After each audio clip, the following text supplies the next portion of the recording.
रामचंद्र गुहा अपनी किताब India after Gandhi में लिखते हैं कि प्रधानमंत्री के तौर पर अपने लंबे शासनकाल में नेहरू ने भारत के विदेश मंत्री की भूमिका का भी साथ साथ बखूबी निर्वहन किया।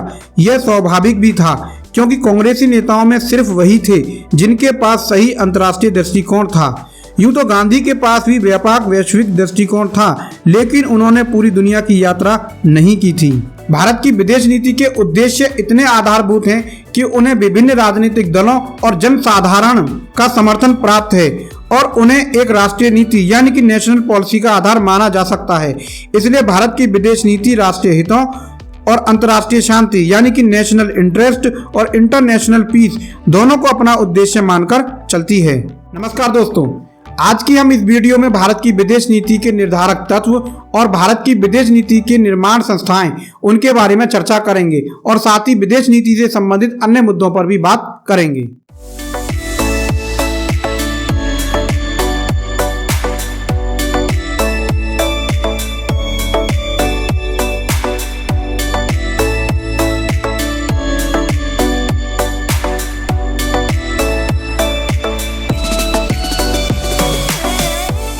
आगे बढ़ने से पहले ये जान लेते हैं कि विदेश नीति क्या होती है। विदेश नीति का अर्थ होता है एक देश के द्वारा दूसरे देश के साथ अंतर्राष्ट्रीय जगत में व्यवहार करने का तरीका।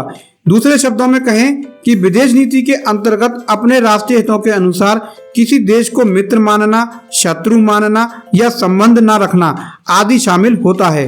विदेश नीति के अंतर्गत दो आयाम होते हैं। पहला होता है उद्देश्य यानी पर्पस और दूसरा होता है आपका साधन यानी कि आपका क्या मीन्स होगा।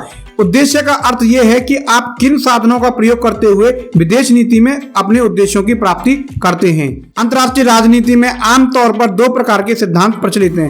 पहला है आदर्शवाद यानी कि आइडियलिज्म और दूसरा है यथार्थवाद यानी कि रियलिज्म। आदर्शवाद के समर्थक वुड्रो विल्सन हैं, जिसमें उद्देश्य अंतर्राष्ट्रीय शांति की रक्षा है और साधन अंतर्राष्ट्रीय सहयोग। वहीं यथार्थवाद के जो समर्थक हैं वो मॉर्गेनथाउ हैं, जिसमें उद्देश्य राष्ट्रीय हित होता है और साधन के रूप में शक्ति का प्रयोग किया जाता है।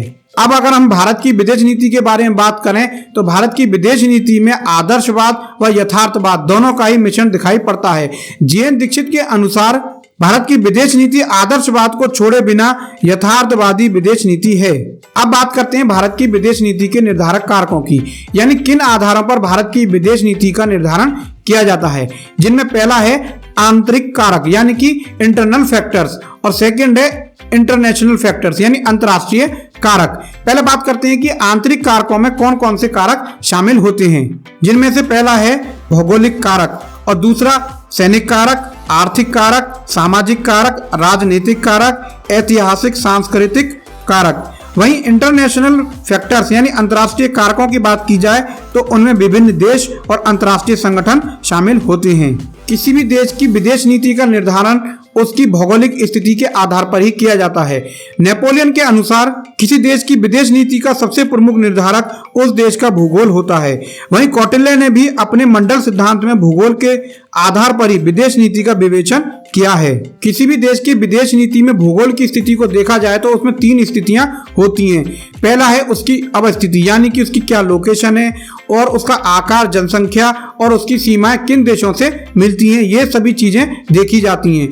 भारत की अगर स्थिति देखी जाए यानी कि भारत की अगर लोकेशन को देखा जाए तो भारत की लोकेशन विश्व में मध्यवर्ती मानी जाती है। यदि यूरोप को केंद्र मानकर भारत की स्थिति के बारे में बात की जाए तो सुदूर पूर्व यानी कि फार ईस्ट में चीन, जापान, उत्तर कोरिया, दक्षिण कोरिया है। वहीं मध्य पूर्व यानी मिडिल ईस्ट में इराक, ईरान, सीरिया, अफगानिस्तान, खाड़ी देश शामिल हैं। वहीं दक्षिण पूर्व यानी साउथ ईस्ट में लाओस, कंबोडिया, वियतनाम हैं। भारत की केंद्रीय स्थिति यानी सेंट्रल लोकेशन के कारण ही भारत की अंतर्राष्ट्रीय राजनीति में महत्वपूर्ण भूमिका मानी जाती है। अब अगर बात की जाए भारत के विशाल आकार व जनसंख्या की तो विशाल आकार हमेशा युद्ध नीति के लिए उपयुक्त माना जाता है, क्योंकि विशाल आकार के कारण कोई भी अन्य देश किसी भी विशाल भूभाग पर इतनी आसानी से कंट्रोल नहीं कर सकता है।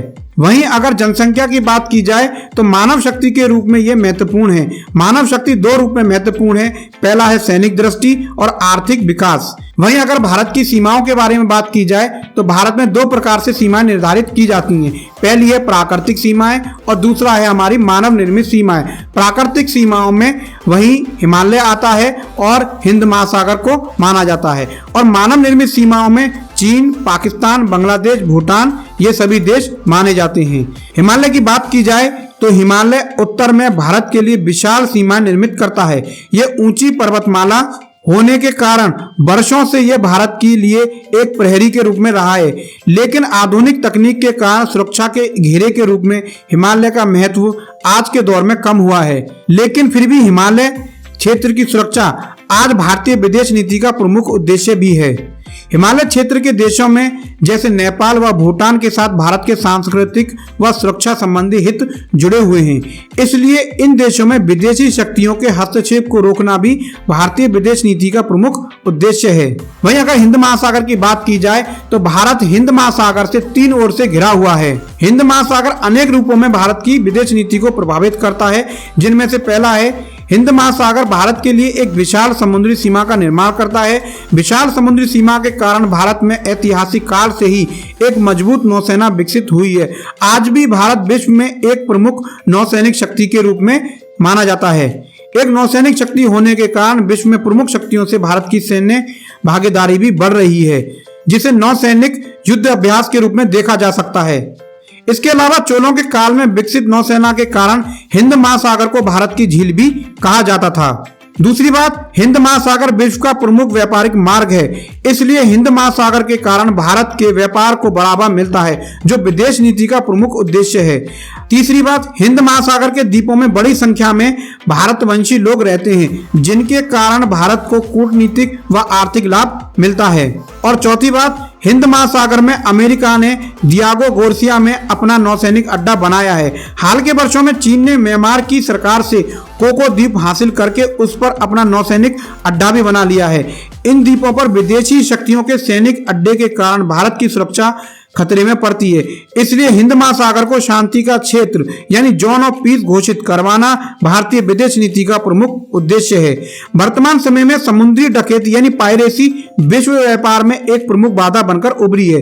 हिंद महासागर की प्रमुख नौसैनिक शक्ति होने के कारण भारत इसे रोकने में सहायता करता है और विभिन्न देशों के व्यापारिक जहाजों को सुरक्षा प्रदान भी करता है। अब बात करते हैं आर्थिक कारकों की यानी कि इकोनॉमिक फैक्टर्स की। आज के इस भूमंडलीकरण यानी कि ग्लोबलाइजेशन के इस युग में भू राजनीति की जगह भू अर्थनीति का विचार अधिक लोकप्रिय हो रहा है, जिसके कारण विदेश नीति में आर्थिक कारक का महत्व बढ़ रहा है। भारत की विदेश नीति पर भी भू अर्थनीति का प्रभाव साफ साफ देखा जा सकता है और 21वीं शताब्दी में भारतीय विदेश नीति के प्रमुख उद्देश्य आर्थिक कारकों से प्रभावित हैं, जिनके प्रभाव निम्न रूप में देखे जा सकते हैं, जिनमें से पहला है विदेश नीति का 21वीं शताब्दी में प्रमुख उद्देश्य भारत में विदेशी पूंजी निवेश को बढ़ावा देना है। वहीं दूसरे नंबर पे आर्थिक विकास के लिए नई नई तकनीकों को प्राप्त करना भी भारत की विदेश नीति का प्रमुख उद्देश्य है। वहीं तीसरी बात, भारत का व्यापार विशेषकर निर्यात बढ़ाना अर्थात भारत के लिए बाजार ढूंढना भी विदेश नीति का उद्देश्य है। वहीं चौथी बात, अंतर्राष्ट्रीय वित्तीय संस्थाओं से सहायता प्राप्त करना भी विदेश नीति के उद्देश्यों में शामिल है। वर्तमान समय में आसियान, यूरोपियन संघ आदि संस्थाओं के साथ संबंध बढ़ाने का मुख्य उद्देश्य आर्थिक कारक ही है।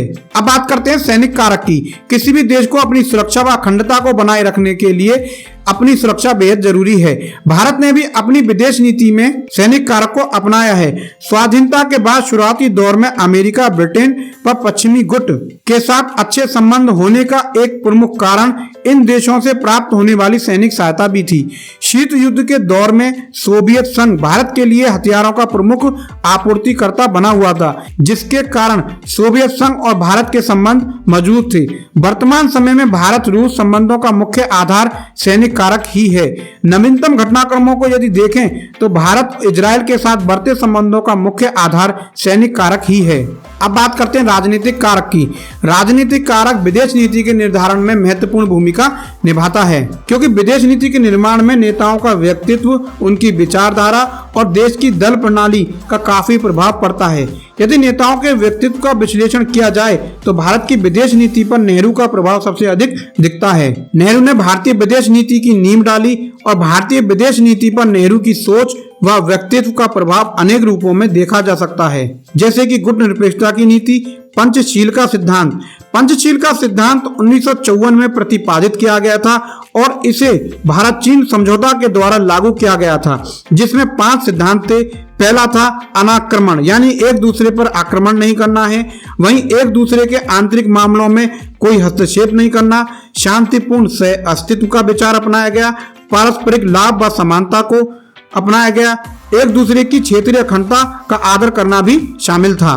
बाद के प्रधानमंत्रियों में इंदिरा गांधी ने यथार्थवादी विदेश नीति को अपनाया और वर्तमान में नरेंद्र मोदी की सरकार इस तरह की विदेश नीति को अपना रही है, जो राष्ट्रीय हित और यथार्थवाद पर आधारित है। अब बात करते हैं विदेश नीति के निर्धारण में जनमत की क्या भूमिका होती है, यानी कि जनता की क्या भूमिका है। जैसा कि हम जानते हैं कि 20वीं शताब्दी में लोकतांत्रिक चुनाव और सार्वभौमिक वयस्क मताधिकार के विस्तार के कारण विदेश नीति में जनमत का महत्व बढ़ गया है, जिसके लिए लोक कूटनीति यानी पब्लिक डिप्लोमेसी शब्द का प्रयोग किया जाता है। लोक कूटनीति का प्रयोग 2 रूपों में किया जाता है। पहला, विदेशों में देश की छवि को अच्छा बनाना, और इसके लिए विदेशों में प्रचार भी किया जाता है। भारत में विदेश मंत्रालय में 2006 में लोक कूटनीति विभाग का गठन किया गया था, अपने इसी उद्देश्य की प्राप्ति के लिए। वर्तमान समय में ट्रैक टू डिप्लोमेसी का महत्व बढ़ा है, जिसमें गैर राजनीतिक तरीकों से विदेशों में देश की पहचान बनाई जाती है, जैसे सांस्कृतिक आदान प्रदान, जिसमें फिल्में, नाटक आदि शामिल होते हैं। लोक कूटनीति का उद्देश्य भारत की सॉफ्ट पावर को विदेशों में स्थापित करना है। इस तरह की 3 प्रकार की पावरें मानी जाती हैं, जिनमें हार्ड पावर, सॉफ्ट पावर और स्मार्ट पावर शामिल हैं। हार्ड पावर में सैनिक शक्ति का प्रयोग किया जाता है और सॉफ्ट पावर में अपने आदर्श, विचार व संस्कृति का आदान प्रदान किया जाता है, और स्मार्ट पावर में हार्ड पावर और सॉफ्ट पावर को बैलेंस किया जाता है। अब बात करते हैं ऐतिहासिक सांस्कृतिक कारकों की। भारत में प्राचीन काल से ही 2 प्रकार की परंपराएं दिखाई देती हैं। पहला आदर्शवाद और यथार्थवाद। आदर्शवाद का प्रतिनिधित्व अशोक ने किया है, जिन्होंने कलिंग युद्ध के बाद धम्म विजय पर जोर दिया। यथार्थवाद का प्रतिनिधित्व कौटिल्य ने किया है, जिन्होंने मंडल सिद्धांत दिया। यदि भारतीय संस्कृति का अवलोकन करें तो हिंदू और बौद्ध दर्शन में शांतिपूर्ण से अस्तित्व, वसुदेव कुटुंब, सहनशीलता जैसे विचार पाए जाते हैं। अब बात करते हैं सामाजिक कारकों की। भारत की विदेश नीति पे भारत के सामाजिक संरचना का भी काफी प्रभाव पड़ा है। सामाजिक कारक के अंतर्गत समाज की संरचना जैसे धर्म, जाति, क्षेत्र आदि शामिल होते हैं। भारत की सामाजिक संरचना विदेश नीति के अनेक मुद्दों पर निर्णायक भूमिका निभाती है, जैसे भारत, इजराइल और फिलिस्तीन के बीच की नीति लंबे समय तक भारत में बड़ी संख्या में मुस्लिम जनसंख्या के कारण से प्रभावित रही है, और इसी प्रकार भारत में तमिलों की बड़ी जनसंख्या के कारण भारत श्रीलंका संबंध काफी समय तक इसी रूप से प्रभावित रहे हैं। अब बात करते हैं भारत की विदेश नीति पर अंतर्राष्ट्रीय कारकों का क्या प्रभाव पड़ा है, यानी बाह्य कारकों का भारत की विदेश नीति पर क्या प्रभाव पड़ा है। भारत की आजादी के बाद से भारत की विदेश नीति पर अंतर्राष्ट्रीय कारकों का प्रभाव निम्न रूप में देखा जा सकता है, जिसमें से पहला है, जब भारत आजाद हुआ उसके कुछ समय बाद ही शीत युद्ध और गुटों की राजनीति आरंभ हो गई थी। ऐसी स्थिति में अपनी निर्णय लेने की स्वतंत्रता को बनाए रखने के लिए भारत ने तृतीय विश्व यानी थर्ड वर्ल्ड की देशों के साथ मिलकर गुट निरपेक्षता का आंदोलन चलाया। एंड सेकंड, 1945 में संयुक्त राष्ट्र संघ का गठन हुआ। भारत ने प्रारंभ से ही संयुक्त राष्ट्र संघ का समर्थन किया और आज भी संयुक्त राष्ट्र संघ का लोकतांत्रिकरण करना भारत की विदेश नीति का प्रमुख उद्देश्य है। एंड थर्ड, विश्व की आर्थिक व्यवस्था भी भारतीय विदेश नीति को प्रभावित करती है। स्वाधीनता के बाद ही भारत में नई अंतर्राष्ट्रीय आर्थिक व्यवस्था के लिए संयुक्त राष्ट्र संघ और अन्य अंतर्राष्ट्रीय संस्थाओं ने काफी पहल की। वर्तमान समय में WTO में विकासशील देशों के हितों की रक्षा करना भारत की विदेश नीति का प्रमुख उद्देश्य है। इसके अलावा विश्व की प्रमुख घटनाएं भी विदेश नीति को प्रभावित करती हैं, जैसे अमेरिका पर आतंकवादी हमला, इराक पर संयुक्त राष्ट्र की कार्रवाई, अफगान में तालिबान का उदय, यूक्रेन युद्ध, ताइवान आदि संकट, ये सभी भारत की विदेश नीति को प्रभावित करते हैं। इस प्रकार हमने भारत की विदेश नीति को निर्धारित करने वाले कारकों की पहचान की है और अब बात करते हैं भारत की विदेश नीति की किन आधारों पर आलोचना की जाती है। इनको वन बाय वन देख लेते हैं। पहला, भारतीय विदेश नीति पर यह आरोप लगाया जाता है कि यह आदर्शवाद की ओर अधिक झुकी हुई है, जिसके कारण भारत के राष्ट्रीय हितों की उपेक्षा होती है। JN दीक्षित के अनुसार भारत ने प्रारंभ से ही विश्व राजनीति में नेतृत्वकर्ता की भूमिका ग्रहण करनी चाहिए, लेकिन उसके लिए आवश्यक योग्यता जैसे आर्थिक मजबूती, सैनिक श्रेष्ठता प्राप्त करने में विफल रहा। इसके कारण अंतर्राष्ट्रीय राजनीति में भारत के दावे को अधिक गंभीरता से नहीं लिया गया।